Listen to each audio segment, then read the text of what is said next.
प्रिया नावाची संधी तन्वीच. मित्रांनो, आजच्या भागामध्ये असा मोठा स्फोट होणार आहे की सुभेदार आणि किल्लेदार कुटुंब पूर्णपणे हादरून जाणार आहे. नागराज स्वतः आपल्या तोंडानं त्याचा घाणेरडा प्लॅन कबूल करणार आहे आणि प्रियाचं सत्य सुद्धा बाहेर आणणार आहे. ही लालची मुलगी मला मदत. आजचा एपिसोड सुरुवातीपासूनच जबरदस्त टेन्शननी भरलेला असणार आहे, कारण पोलीस थेट नागराजला प्रश्न विचारतात, काय आहे खरं सत्य? आणि इथूनच सुरू होतो सर्वात मोठा खुलासा. नागराज शांतपणे बोलायला सुरुवात करतो, पण त्याचे शब्द ऐकून सगळ्यांच्या पायाखालची जमीन सरकणार असते. तो म्हणतो, 20 वर्ष मी दादाला हरवायचा प्रयत्न करत होतो, कारण मला त्याची इस्टेट हवी होती. हे ऐकताच घरामध्ये एकदम शांतता पसरते, कारण नागराजच्या डोळ्यांमध्ये आता भावाचं प्रेम नसतं, तर फक्त लालच दिसत असते. तो पुढे सांगतो, 20 वर्ष मला एकही संधी मिळाली नाही, पण एक दिवस प्रिया तन्वीचं गाठोडं घेऊन महिपतच्या ऑफिसमध्ये आली आणि तिथूनच सगळा गेम सुरू झाला. मित्रांनो, इथेच एपिसोडला एक वेगळीच लेवल मिळणार आहे, कारण आता महिपत सुद्धा सगळं सत्य कबूल करतो.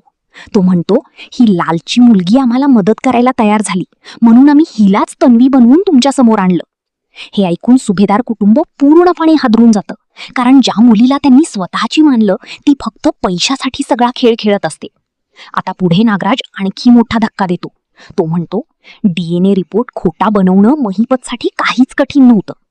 आणि मित्रांनो, ही लाईन ऐकल्यानंतर सगळ्यांच्या चेहऱ्यावर धक्का स्पष्ट दिसणार आहे, कारण इतकी दिवस ज्या रिपोर्टवर सगळी विश्वास ठेवत होते तो रिपोर्टच खोटा निघणार असतो.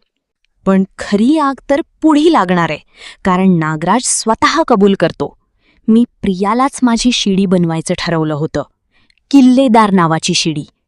बस, हे ऐकताच रविराजचा संताप अनावर होतो.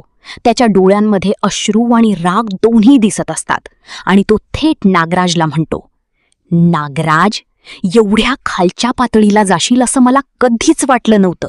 सख्खा भाऊ आहेस ना रे माझा, मग का या असल्या मुलीला माझ्या आयुष्यात आणलंस? सविस्तर रिव्ह्यू पाहूया. सुरुवातीलाच आपण पाहणार आहोत की सुभेदारांच्या घरामध्ये फार गंभीर वातावरण तयार झालेलं असतं. घरातील प्रत्येक व्यक्तीच्या चेहऱ्यावर प्रश्न असतात, कारण प्रियाबद्दल जे काही घडलं त्यानंतर आता सगळ्यांना खरं सत्य जाणून घ्यायचं असतं.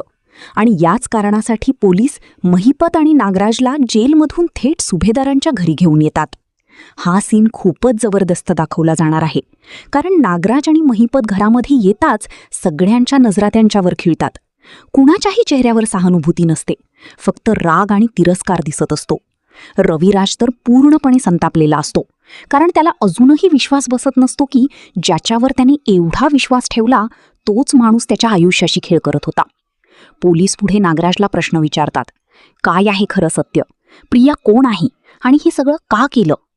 मित्रांनो, इथून पुढे एपिसोड एका वेगळ्याच लेव्हलवर जाणार आहे, कारण पहिल्यांदाच नागराज स्वतःच्या तोंडाने त्याचा काळा चेहरा सगळ्यांसमोर आणणार आहे. नागराज शांत आवाजामध्ये बोलायला सुरुवात करतो, पण त्याच्या प्रत्येक शब्दामध्ये विष भरलेलं असतं. तो म्हणतो, 20 वर्ष मी दादाला हरवण्याचा प्रयत्न करत होतो. हे ऐकताच सगळे शॉक होतात, कारण कुणालाच कल्पना नसते की नागराजच्या मनात. मित्रांनो, या एका डायलॉगमधूनच नागराजचा खरा चेहरा प्रेक्षकांसमोर येणार आहे, कारण त्याच्यासाठी नात्यांची किंमत कधीच नव्हती. त्याला फक्त पैसा आणि इस्टेट हवी होती.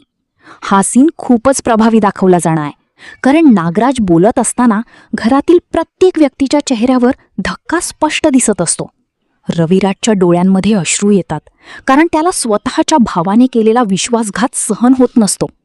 नागराज पुढे आणखी मोठा खुलासा करतो. तो सांगतो, एक दिवस प्रिया तन्वीचं गाठोडं घेऊन महिपतच्या ऑफिसमध्ये आली आणि तिथूनच सगळा गेम सुरू झाला.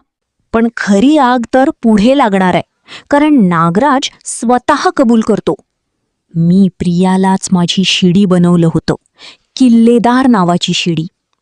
मित्रांनो, हा डायलॉग ऐकताच रविराज पूर्णपणे कोसळणार आहे, कारण त्याच्यासाठी कुटुंब आणि नाती खूप महत्त्वाची असतात, पण नागराजने त्या नात्यांचा वापर फक्त पैशासाठी केलेला असतो. रविराज पुढे नागराज समोर उभा राहतो आणि त्याचा आवाज पूर्णपणे थरथरत असतो. तो म्हणतो, नागराज, एवढ्या खालच्या पातळीला जाशील असं मला कधीच वाटलं नव्हतं. हा डायलॉग ऐकताच वातावरण आणखी इमोशनल होतं, कारण रविराजच्या आवाजामध्ये रागापेक्षा जास्त दुःख असतं. तो पुढे म्हणतो, सख्खा भाऊ आहेस ना रे माझा, मग का या असल्या मुलीला माझ्या आयुष्यात आणलंस? मित्रांनो, हा सीन आजच्या भागाचा सर्वात पॉवरफुल मोमेंट असणार आहे, कारण पहिल्यांदाच रविराज इतका तुटलेला दिसणार आहे. त्याच्या डोळ्यांमधील अश्रू प्रेक्षकांनाही इमोशनल करून टाकणार आहेत.